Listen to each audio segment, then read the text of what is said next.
It was a perfectly ordinary summer morning, the kind that families across the world take for granted. Warm air, clear skies, and children excited for a day at the beach. Jane Beaumont kissed her 3 children goodbye, handed them their bus fare, and watched them walk down the street toward the stop that would carry them to Glenelg Beach, just a short ride from their home in suburban Adelaide, Australia.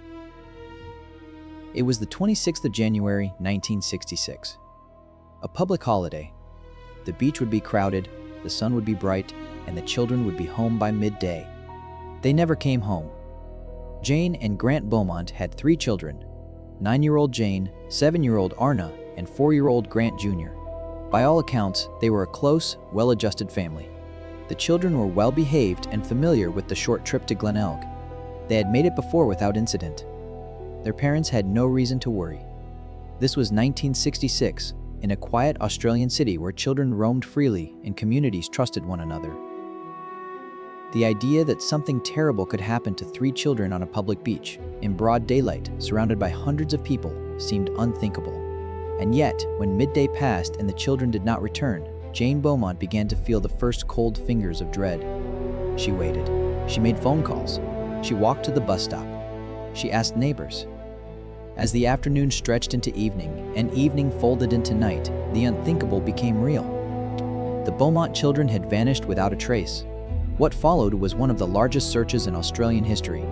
Police canvassed the beach and surrounding areas. Volunteers combed the dunes, the parks, the alleyways. The story spread across the country with stunning speed, and within days, the faces of Jane, Arnna, and Grant Jr. were on the front page of every newspaper in the nation. Tips poured in. Leads were followed. And yet, despite the scale of the effort, not a single piece of physical evidence was ever recovered. No clothing, no belongings, no witnesses who could say with certainty what had happened after the children arrived at the beach. But there was one witness. A woman who had been at Glenelg Beach that morning came forward to report something that would reshape the entire investigation. She said she had seen the 3 Beaumont children playing on the sand with a tall, lean man. He appeared to be in his 30s, with blonde hair and an athletic build. What struck her was not alarm. The children seemed comfortable with him, relaxed even, as though they knew him or had spent time with him before.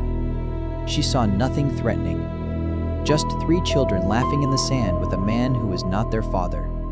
Other witnesses would come forward with similar accounts. Multiple people recalled seeing the same tall blonde man with the children at various points during the morning. One witness reported seeing him buy the children food from a nearby shop, a significant detail, because Jane Beaumont later confirmed she had given each child bus fare and a small amount of spending money. But investigators believed the children had spent more money than they had been given. Someone had bought them lunch. Someone they trusted enough to eat with, to play with, to follow. And then they were gone. The investigation threw up a name that would haunt the case for decades. A man known to police, a convicted offender with a history involving children, who lived in the Adelaide area and matched the description given by witnesses. He was interviewed multiple times over the years. He always denied involvement. He was never charged. He died in 2012, taking whatever he knew, or did not know, to his grave. Whether he was the tall blonde man on the beach, or simply an unfortunate coincidence of description, remains one of the most agonizing unanswered questions in the case. The Beaumont case did not exist in isolation. Across Australia and around the world, investigators and researchers have noted disturbing patterns in child disappearance cases from the same era. In the years that followed 1966, several other children vanished in South Australia under circumstances that bore uncomfortable similarities to the Beaumont case. In 1973, 4 young people disappeared after attending a festival in Adelaide. 2 teenage girls and 2 young boys, all taken within a short window of time. The cases were eventually linked to a convicted killer, but not before years of anguish for the families involved. Whether there was any connection to the Beaumont disappearance was investigated, debated, and ultimately never confirmed. What the clustering of these cases revealed, however, was something deeply unsettling about the era. Australia in the 1960s and 1970s was, in many ways, a different world. Communities were open. Trust was high. Children moved freely through public spaces without the constant supervision that later generations would come to see as normal. The disappearance of the Beaumont children did not just destroy one family, it changed a nation's relationship with childhood itself. Parents who had once waved their children off to the beach without a second thought began to hesitate. The freedom that had defined Australian childhood for generations quietly began to erode. Over the decades, the case attracted a procession of theories, confessions, and claimed breakthroughs, most of which ultimately led nowhere. A Dutch psychic was flown to Australia and claimed to have visions of the children buried beneath a building in suburban Adelaide. Investigators took the claim seriously enough to conduct excavations. Nothing was found. A convicted criminal claimed on his deathbed to know where the children were buried, leading to further excavations at a property in Adelaide's northern suburbs. Again, nothing was found. Each false lead reopened wounds that had never fully healed, for the families, for the investigators, and for a public that had never stopped hoping for answers. Grant and Jane Beaumont spent the rest of their lives searching. Grant died in 1995, never knowing what had happened to his children. Jane lived on into old age, giving occasional interviews, never losing hope, never fully accepting the silence. There is something almost unbearable in the image of a mother waiting for children who never came home, waiting not for weeks or months but for decades, through the long years of a life that had been hollowed out by a single January morning. The theories that investigators and researchers have proposed over the years fall into several broad categories. The most widely accepted involves a predatory individual who encountered the children on the beach, gained their trust over the course of the morning, and ultimately abducted them.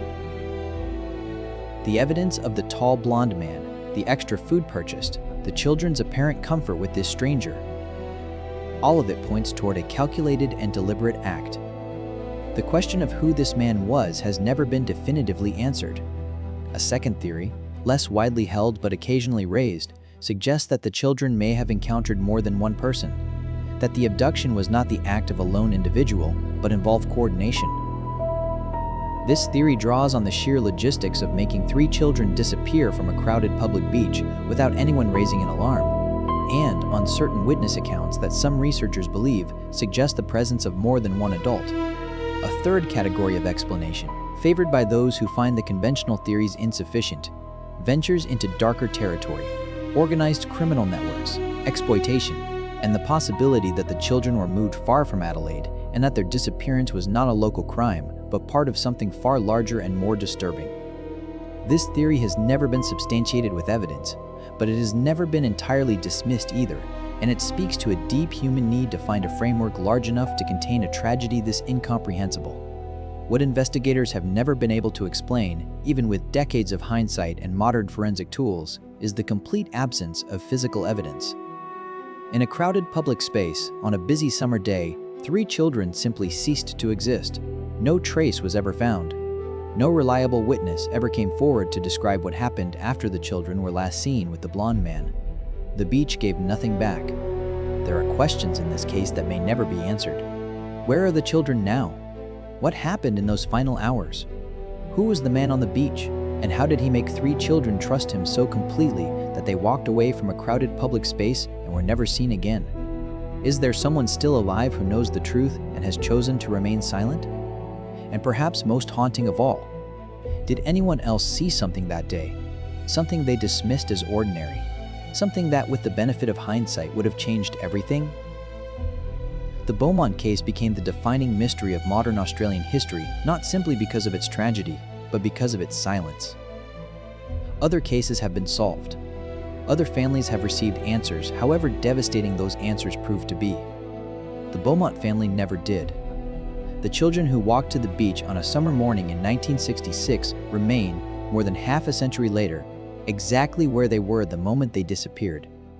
Somewhere between the last person who saw them and the first moment when no one could find them anymore.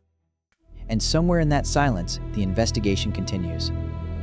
Cold case detectives periodically revisit the files. New witnesses occasionally come forward. New forensic techniques are applied to old evidence. The possibility that someone, somewhere, still holds the answer has not been ruled out. In 2018, investigators announced they were pursuing new leads related to a property in Adelaide where they believed the children may have been taken. Excavations were conducted. The results were inconclusive. The silence held. If there is one thing the Beaumont case teaches us, It is that some mysteries do not resolve themselves on a human timeline. Some questions outlive the people who ask them. Some children walk into the summer morning and the world simply closes behind them, leaving nothing but a photograph, a name, and the long unanswered echo of a family calling into the dark. Jane Beaumont, the mother, once said in an interview that she never stopped believing her children were somewhere. That belief, held against all evidence and all the weight of passing years, is perhaps the most human response to the inhuman fact of their disappearance. It is also the thing that makes this case impossible to close, not just in the files of a police department, but in the hearts of everyone who has ever heard it. The children walked to the beach. The summer was bright. The world was ordinary. And then it wasn't. If this story stayed with you, and something tells us it did, leave a comment below with your thoughts. What do you think happened on that beach in 1966? We read every response. If you want to keep exploring the cases that history has never fully explained, subscribe and stay close, because the next story we have for you is one that will leave you with just as many questions as this one. The mysteries are far from over.